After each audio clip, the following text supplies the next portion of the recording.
सलग 8 वेळा आमदार राहिलेल्या बाळासाहेब थोरात यांचा गेल्या विधानसभा निवडणुकीत पराभव झाला। या पराभवानंतर विखे थोरात वाद हा टोकाला गेला। थोरातांनी थेट विखेंच्या घराण्यातील तिसऱ्या पिढीला अंगावर घेतले। खरं तर विधानसभा निवडणुकीत थोरातांचा पराभव करून सुजय विखेंनी आपला बदला पूर्ण केल्याचे बोलले गेले, परंतु त्यानंतरही या दोन्ही कुटुंबातील कटुता कमी झाली नाही। सुजय विखेंनी वेळोवेळी टायगर अभी जिंदा है म्हणत थोरातांना डिवचलं। टायगर हा शब्द सुजय विखेंच्या तोंडात कायम राहिला, परंतु आता सुजय विखेंच्या भाषणात बिबट्या आणि मांजर हे शब्द ऐकायला मिळाल्यानंतर चर्चा वाढल्या।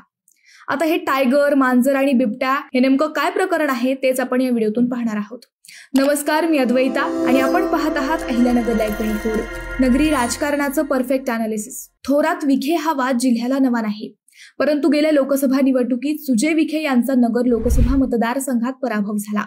शरद पवार गटाचे नेते निलेश लंके हे पहिल्यांदा खासदार झाले। या निवडणुकीत विखे विरोधक असणाऱ्या संगमनेरच्या बाळासाहेब थोरात यांची भूमिका महत्त्वाची राहिली। त्यांच्या रणनीतीमुळेच विखेंचा पराभव झाला असे सांगितले गेले।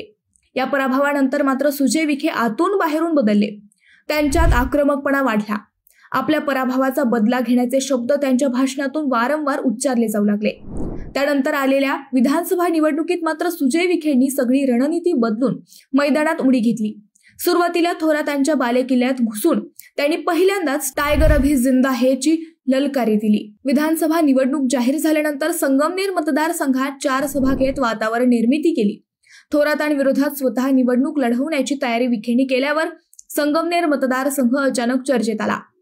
याच आक्रमकपणाने सुजय विखेंनी पारनेर, राहुरी विधानसभा मतदारसंघातही दौरे वाढवले।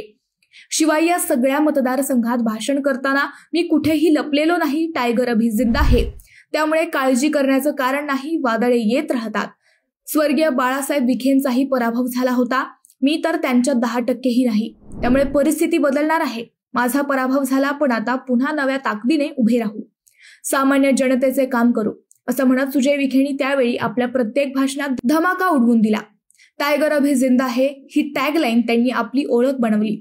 विखेंच्या याच टॅगलाईनची थोरात व लंकेंनी अनेकदा खिल्ली उडवली, परंतु विधानसभा निवडणुकीत संगमनेरमध्ये बाळासाहेब थोरात, पारनेरमध्ये राणी लंके व राहुरीत प्राजक्त तनपुरे यांचा पराभव झाला। या पराभवासही विखेंच्या तिसऱ्या पिढीचे वारस सुजय विखे हे जबाबदार राहिले अशा चर्चा झाल्या।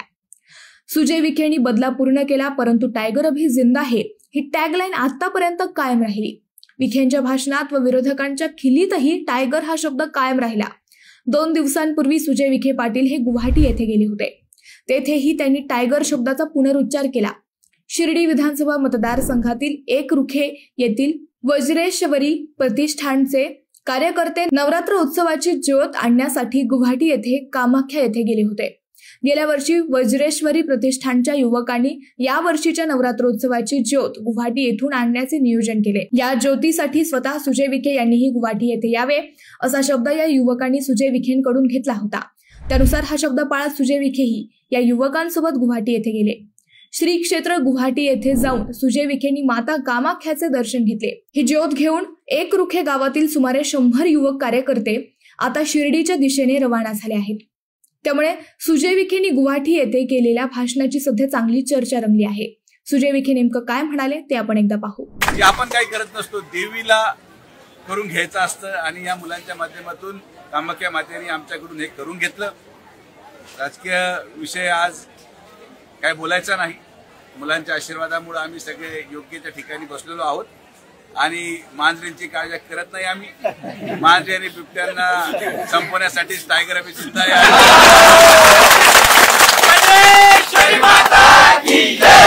सुजय विखेंनी आपल्या भाषणात राजकीय बोलणे टाळले असले तरी पुन्हा एकदा टायगर, बिबट्या आणि मांजर या शब्दांचा उल्लेख केला। ज्येष्ठ नेते बाळासाहेब थोरात व खासदार निलेश लंके यांचे नाव न घेता त्यांनी बिबट्या व मांजर हे शब्द उच्चारल्याने या भाषणाची चर्चा वाढली। आगामी स्थानिक स्वराज्य संस्था निवडणुकीत विखे हे पुन्हा एकदा संगमनेर व पारनेर मतदारसंघात या दोन्ही नेत्यांचा पराभव करतील अशा शक्यता यामुळे वाढल्यात। आपल्या पराभवानंतर आपण एकही दिवस उसंत न घेता आपल्या पराभवास कारणीभूत असणाऱ्यांचा कार्यक्रम करणार हे विखेंनी वारंवार बोलून दाखवले आहे। आता तर थेट बिबट्या व मांजरीचा उल्लेखही त्यांनी भाषणातून केल्यामुळे आगामी स्थानिक स्वराज्य संस्थांच्या निवडणुका रंगतदार होतील अशा शक्यता वाढल्या आहेत। मित्रांनो, सुजय विखेंच्या या वक्तव्याबद्दल तुम्हाला काय वाटतं हे आम्हाला कमेंट करून नक्की कळवा। शिवाय व्हिडिओ आवडला असेल तर चॅनलला सबस्क्राईब करून व्हिडिओला लाईक करायला विसरू नका. पुन्हा भेटू नव्या विषयावर. तोपर्यंत धन्यवाद.